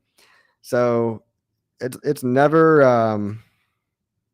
been less than maybe like 85%. So, and my other coins, I talk about pretty publicly what I sacrificed for, but it's kind of cool, man. When you make more interest every single day, that pie just keeps growing back in on itself. Are Richard's social metrics going as fast on YouTube, Instagram, and TikTok? Because I don't know. That's a good question. You could probably just look up the analytics online. I know other people are making TikToks for him. He's going a little bit viral on YouTube Shorts and TikToks, but not his own personal account. I think his own, because he hasn't really been on his own account lately in a while. I think he's just been working. All right, boys and girls. Hex, PulseChain, PulseX, and Cult. Oh, you're talking about the coin? Nah, not into that one. Let's see. 94% stake, 96% stakes. Nice job, boys. You're doing it right. Yeah. I would try to be as close to 100% staked. It's just that things are a little bit different when we've got such a crazy event like PulseChain launch coming up, right? What if you hold Hex since 2019 and withdraw in 2025? Do you still pay taxes for long-term hold? Well, yeah. Theoretically, yeah, you would have to. I mean, it doesn't matter if it's 1 year from now or 5 years from now. That's how taxes work, dude. There's one thing you could bet on in the US. It's death and taxes, right? Death and taxes. Yeah, all these stealth shill attempts. They got me with that one. ChatGPT recognized Richard. Yeah, he does. ChatGPT does know who, like Richard Hart. Let's ask ChatGPT what he thinks about Richard Hart. Let's give it a shot. What is your opinion on Richard Hart? Session timed out. What is your opinion on Richard Hart?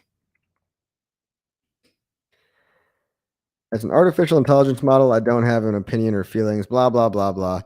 Richard Hart is a well-known entrepreneur and cryptocurrency expert. He is the founder of Hex, a blockchain-based certificate of deposit, and has been an active commentator on cryptocurrency for several years. While some people see him as a knowledgeable and influential figure in the industry, others have criticized him for various reasons, including his controversial statements and his involvement in several high-risk cryptocurrency projects. Whoa, guys, that sounds pretty controversial. It's important to note that everyone has their own opinions and perspectives, and it's up to each individual to do their own research and form their own conclusions about Richard Hart and his contributions to the cryptocurrency industry. I mean, that sounds like something I would say if I didn't know who Richard Hart was. Like, it's not terrible. That's not terrible. They didn't really do my boy dirty. They didn't do him wrong. I mean, they didn't do him right, but they didn't do him wrong. ChatGPT only knows stuff up to 2021. Oh, that's a good point too. Wait till V4 comes out. That'll be a shit show. Yeah. They didn't say Richard Hart is the best person in crypto. He owns $20 million of watches and all. That's not what I expected, but that's not what happened either.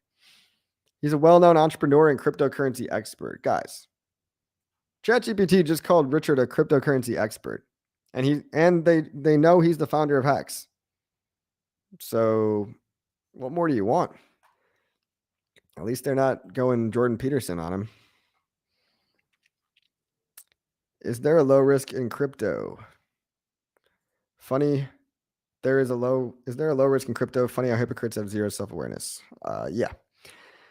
It's funny. A lot of people think crypto is risky. I mean, it's the most volatile asset ever, but if you look at its returns over 5-10 years, it's too risky not to be in crypto. You'd be a fool not to be in crypto. That's just like my personal opinion, though, man. Richard Hart website is completely updated and looks new and different now. Let's take a look, shall we? RichardHart.com. You guys want it? Yeah, I've seen it. I've seen it, guys. For anyone that hasn't seen Richard Hart's new website, I'll pull it up on the screen right here. Right about here. Take a look, guys. Richard Hart is a force for good. He's talking about stuff. And I was so small that they could just put me on the dashboard of the van that they would deliver. Oh, it's the highest of stakes. So I got older, we did more air conditioning stuff. Tearjerker. In Florida, that's really hard. It's humanizing, you know? He's a real person, guys. Born into a poor family, poor neighborhoods, get made fun of at school, delivered newspapers, fixing air conditioners, getting jumped, humble beginnings, raised $27 million for medical research. Parents were the best I could ever hope for. Mother's mental illness and disability rarely impacted her awesomeness. That's good to hear. That's a very nice line that I've never heard him say that before. That's lovely. Yeah, guys. I mean, if this doesn't make you love Richard Hart, I don't know what will. Good for my bags. Some get it, some don't. Yeah, some do get it, some don't. Got pics of him as a kid in there. Yeah, I know. I was just looking at it, dude. Just looking at it. I had it up on the screen and everything. I put all my tax money in crypto. Okay. Hopefully you mean your tax return. Once you're in crypto for a while, you might stop getting those tax returns. You might start owing money. All right. I think Richard is moving away from outrage marketing. Of course, dude. Duh. That's what's happening. He squeezed it. I think he squeezed as much juice as he could have out of outrage marketing, and he's back to being himself again. Screenshot this. Richard will be the face of the internet, replacing Andrew Tate in the next. Whoa. I hope he's not replacing Andrew Tate. Like, I think my boy Richard's a little better than Tate. I mean, Tate's not awful, but he kind of like scammed a bunch of people, I think. And he talked about it. I saw a video of Andrew Tate talking about how he used to have like webcam models and stuff working for him, and him and his brother would just they would, and this is a common thing, right? So a lot of OnlyFans girls and stuff, they'll hire other guys, like men, to do their chatting, right? Because there's so many people they're chatting to behind the scenes on OnlyFans that they don't have enough time in the day to be responding to all of them. So they hire these dudes that are basically just flirting with the girls. So if you're simping on OnlyFans out there, let me tell you something, guys. First of all, stop it. Come on. You're better than that. Second of all, if you think you're flirting with somebody that you're subscribed to, you're probably talking to a dude, bro. Sorry. But if she's like a professional OnlyFans model, she doesn't have time to talk to you. She's hiring a dude to talk to you on her behalf. And so I heard this video of Andrew Tate. He was like bragging about how he used to do that. I'm like, okay. But then he keeps going and he's like, yeah, man, we used to have him like come to the embassy and, you know, trick them into like giving us their house money and all this stuff. And I was like, dude, like, like I get like, I don't know, man. I can't say that that's very respectable. He's basically like admitting that he just scammed a bunch of like simps. And it's like, man, that's not cool, bro. I mean, look, he's a maniac, right? There's some good things. He says like a good thing every once in a while, but I don't know, dude. I never got on the Tate train myself. Scammed a bunch of lonely boys who simped on girls. They willingly drained their bank accounts thinking they were their girlfriends. Yeah, I mean, it's one thing to flirt harmlessly, right? Or maybe you get some $20 or whatever, but at some point there's like a line, an ethical line. Cross that line and I don't know. Hey, look, I'm not going to like spend all my time hating on Andrew Tate. Like, I hope he gets out of jail. I hope he never trafficked anybody. Yeah, I think he was a young person at the time. He was a young kid. People can learn. People can grow. Anyway, that's all I want to say about Tate. He gets punched in the face for a living. Yeah, those guys are maniacs, dude. You got to realize that when you're like a professional level kickboxer, these guys are all, I mean, you got to be a little crazy. Tate not a criminal. Yeah, probably not. I hope he's not a criminal. I don't know. All right, guys, let's not argue about Mr. Tate in the chat, okay? Thank you for changing the subject. Aubrey and Richard Hart did a talk today, I guess. I think it was RH Maximalist, right? Not Richard Hart himself, but he talked to another pretty good YouTuber. Shout out to RH Maximalist. Because iPhones? Before iPhones. Oh, okay. Mango Junkie says, lol. Yeah, right. We get on these topics and everyone's like, the moon was fake, man. Bro, I want to talk about crypto. Top G. Yeah, he's like kind of like mid G. He's like mid G to me. RH Max has great content. Yeah, he does. He's actually one of the few content creators I still have time to watch these days. There's so many of us, guys. So many of us.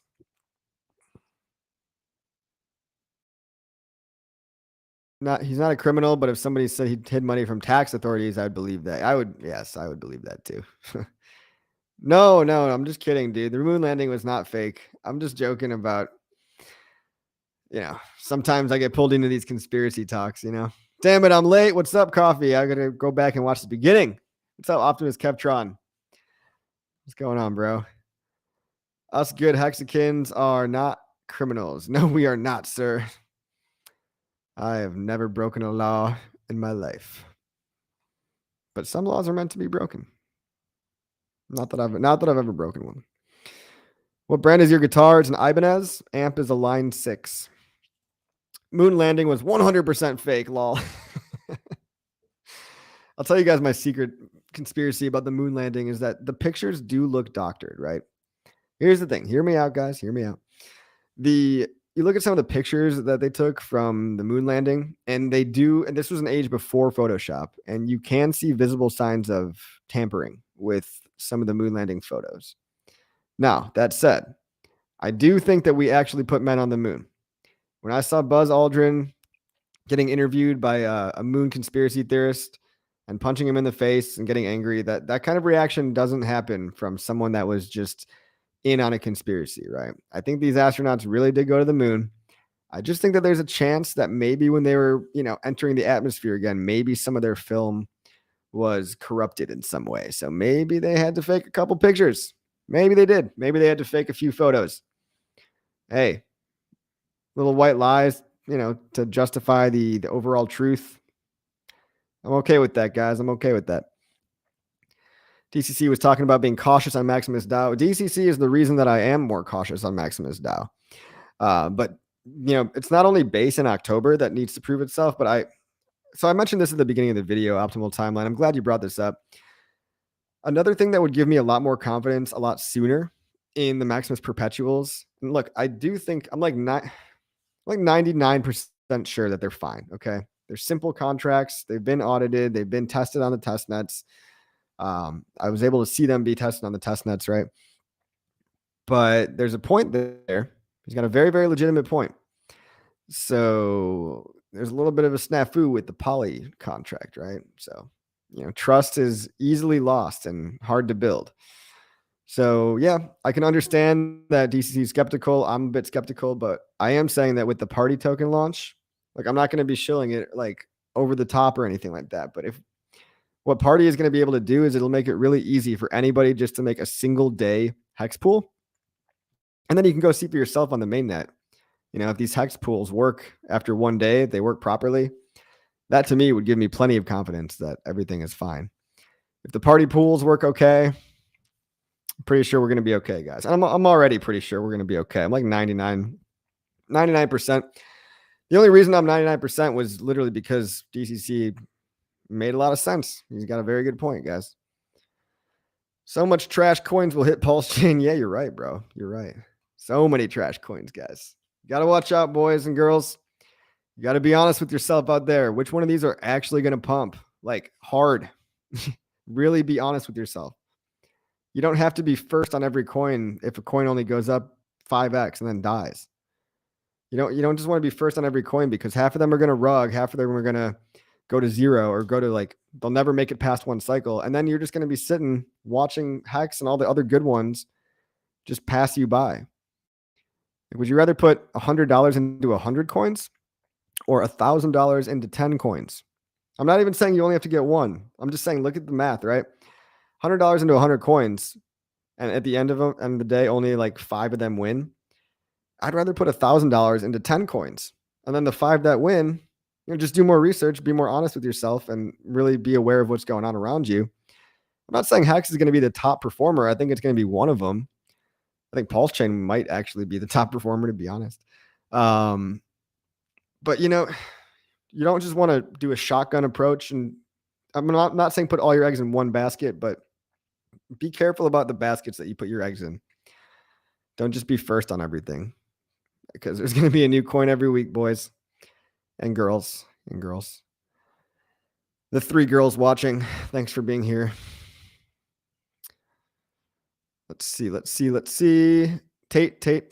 Uh-oh, a lot of Tate. A lot of Tate going on in the chat. You guys are tater tots over there. Nothing is over, coffee. Nothing is over. You mean the stream? Yeah, shit, it's been almost 2 hours now, huh? But when I cash out, I need to convert it into a stable coin. Well, no, it depends if you want to cash out through a bank versus a stable coin. You mean cashing out Hex? Yeah, you could cash it out into Ethereum and then sell that to Coinbase, or you could cash it out through USDC and put that into Coinbase. Or there's different ways to do it. Yeah, not sure where you're going with that. USDC on Coinbase is probably like a legit way to do it. The cat counts to 4 girls. Yeah, well, that's 2 right there. Where are you other 2 guys? I know you're hiding. Reveal yourself. Hex might smoke everything. Hex might smoke everything. It'd be really high if it smoked everything. Get it? I'm going to help so much orphan with Pulse and PulseX gains. Good for you, man. Save the orphans. It's a pretty legit cause, though. If I get rich enough, I'll just start going full Brad Pitt and Angelina Jolie. I'll just start getting little Asian babies and stuff. I don't mind having a couple orphans. I probably would adopt. I think it's a really nice thing to do. Hex smoking everything so far. That's right, Jimmy Diamonds. Attaboy, Jimmy. I'm glad to see you here. Marcavelli says fire emoji. That's deep, bro. Really makes you think. All right. Asian babies and stuff, lol. Yeah. Yeah, you can't hate on someone that's adopting Asian babies over here. I'm gonna be the Mother Teresa of crypto, boys. The temperature was 200 degrees Fahrenheit. Good luck waiting around that for 3 hours on the moon. Walking on that. Well, yeah, but they had spacesuits, brah. They kept insulated. Yeah.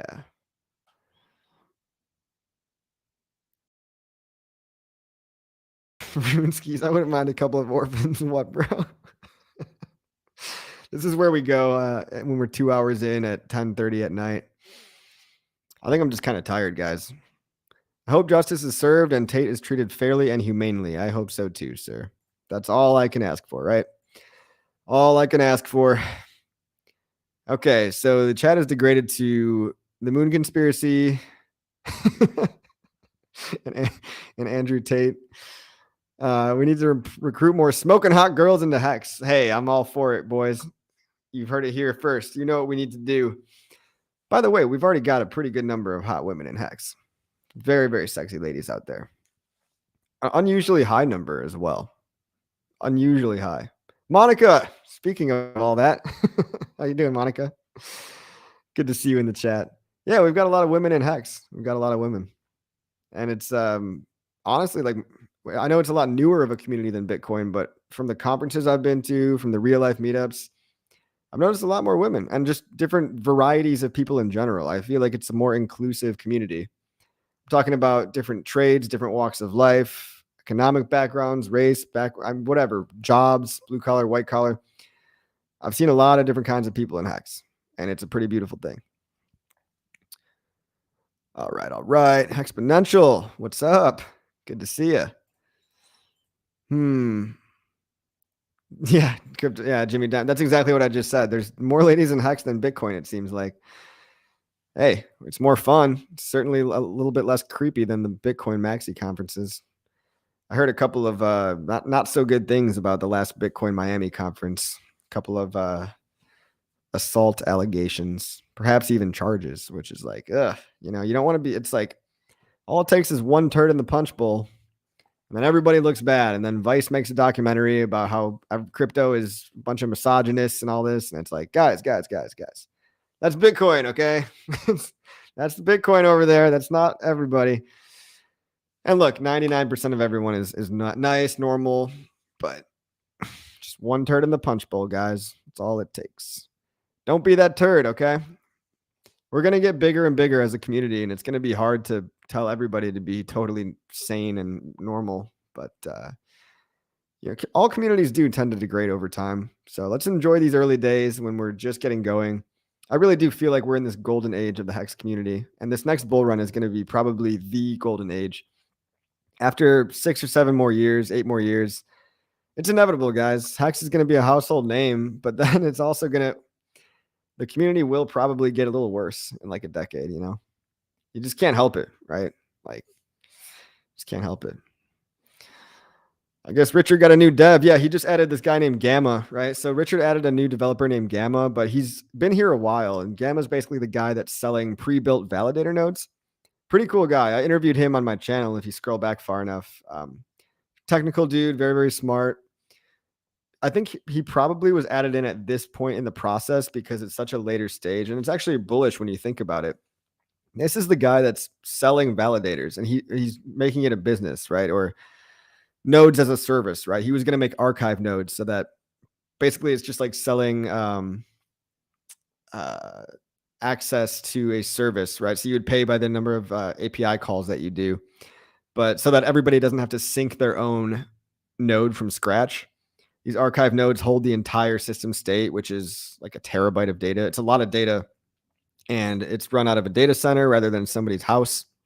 So it's a very legitimate service. There's people that are doing this already as for Ethereum and other chains, but nodes as a service is a pretty good business idea. I know Gamma wanted to be a part of that, so I'm guessing that Gamma was brought into the GitLab at this stage because it's ready to go. That's like a really bullish thing. Like, they wouldn't be showing this to Gamma if it wasn't fully ready to go. Like, that's a good point, Z. I'm glad you brought that up. And I just kind of realized that now as I'm thinking out loud. That's incredibly bullish. Go look at what Gamma does. He sells archive. He's a node provider. He's doing nodes as a service. Wow. Thanks for bringing that up. The first Hex streamer was Serena Alonzi. That's true. The first Hex streamer ever was a woman. And the second one was me. Ha ha ha. Trying to teach cam girls financial freedom. Hey, man. They're entrepreneurs. How is the Hex ecosystem better than Cosmos ecosystem for you? I have never used Cosmos. If you're a Hexakin and not Cosmonaut. Well, Hex is just an app that's built on Cosmos. So what I understand Cosmos to be is like an actual build your own blockchain type of deal. So I've never had the need to build my own blockchain. I'm about to start a new YouTube channel that promotes Hex ABM videos. Nice. BMA. I think you meant BMA. Nice job. When you start your channel, let me know, and maybe I'll come on. All right. Hex Honkler. Honkler. When they go back in and do a live stream, I'll believe it. We can't go back because they lost the telemetry data. Fucking lol. Okay. Are we still on the moon? I'm kind of hungry, guys. I'm starving. What do you guys want to talk about? I might go eat some food. We lose cell signal here in the USA some places. 2023. Well, I'm good. I live in a city, though. You can get Starlink, though. Starlink. Anybody heard of Starlink? Has anybody used Starlink? We're about to test out Starlink. Starlink has pretty good reception all over the United States, so they say. Launch date? 2 more weeks, bro. Just kidding. Nobody knows, man. Nobody knows. Elon Musk. What about him? What about Elon? I think Elon's he's a good guy. He's just doing whatever he can, He's not everybody's favorite, but I feel like it became trendy to hate on Elon Musk all of a sudden. Like, why is it people just start hating on this guy who's literally trying to change the world. You might not agree with everything he does. You might not think that going to Mars is the best possible use of someone's time.